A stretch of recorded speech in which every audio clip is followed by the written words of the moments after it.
এই দোহাই দিয়ে রেড রোডে এবার ঈদের নামাজ পড়তে দেওয়া হলো না, অথচ মাননীয় প্রধানমন্ত্রী নরেন্দ্র মোদী ৪৫ মিনিট আগামী রবিবার রেড রোডেই যোগা করবেন, তার জন্য ৮টা রাস্তা বন্ধ। ওরা বলছে এটা দ্বিচারিতার রাজনীতি চলছে। প্রাইম মিনিস্টার এলে তো সব রাস্তাই বন্ধ হয়, খালি রেড রোড কেন?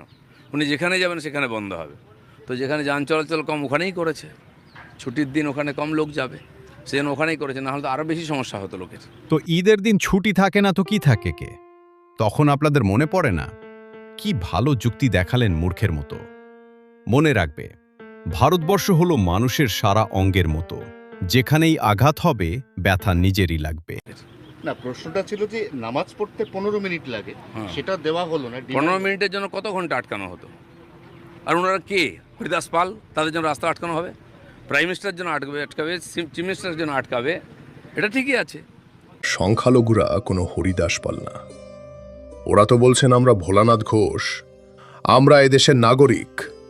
৮টা রাস্তা বন্ধ করে ৪৫ মিনিট যোগা হবে, তাতে মানুষকে বুঝে নিতে হবে কোনো অসুবিধা হবে না। আর যদি ১৫ মিনিট নামাজ পড়া হয় তাতে খুব অসুবিধা হয়ে যাবে। আমাদের প্রধানমন্ত্রী যদি যোগা করতে চান, তিনি ঘরে বসে বা কোনো মাঠে গিয়ে যোগা করুন, যেখানে পাবলিকের কোনো অসুবিধা না হয়। কেনই বা তিনি রাস্তায় এসে যোগা করে বিতর্কিতভাবে সেই একই জায়গায় যেখানে ঈদের নামাজ পড়তে দেওয়া হলো না, সেখানেই রাস্তা বন্ধ করে যোগা করে কি ব্যাখ্যা দিতে চাইছেন? সরাসরি সংখ্যালঘু বিরোধী কাজ করছেন দেশের আইনকে বুড়ো আঙুল দেখিয়ে। সাধারণ মানুষ এদের থেকে আর কি আশা করবে?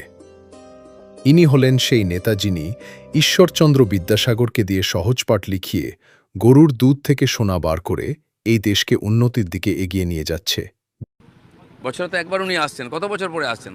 আর ১০৭ বছর ধরেই তো অন্যায় করা হয়েছে। এক বছরে এমনি দম বন্ধ হয়ে যাচ্ছে। যান বাংলাদেশে, পাকিস্তান চলে যান। এটা মেনে নেওয়া যাবে না। আমরা এদেশের নাগরিক। আমাদেরকে বাংলাদেশে পাকিস্তানে না উপদেশ দিয়ে নিজে গয়াকাশী চলে যান।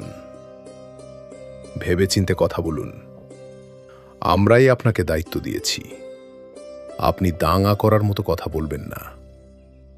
একটা সাধারণ মানুষ যদি এই ধরনের কথা বলতেন, আপনারা তার মুখ বন্ধ করে দিতেন। কিন্তু আপনি প্রকাশ্যে এই যে কথাগুলো বলছেন, এতে শুধু হিংসা ছড়ানো ছাড়া আর কিছু না। এখন সংখ্যালঘুরা যথেষ্ট বুদ্ধিমান। আপনাদের এই বিতর্কিত মন্তব্যকে প্রাধান্য না দিয়ে তারা শান্তি বজায় রাখছে। আপনারা আপনাদের দায়িত্ব পালন করুন, রাজ্যকে এগিয়ে নিয়ে যান, রাজ্যের উন্নয়নের স্বার্থে কথা বলুন, দেশের সঙ্গে কথা বলুন, সবার সঙ্গে কথা বলুন। সাম্প্রদায়িক দাঙ্গা করার চেষ্টা করবেন না।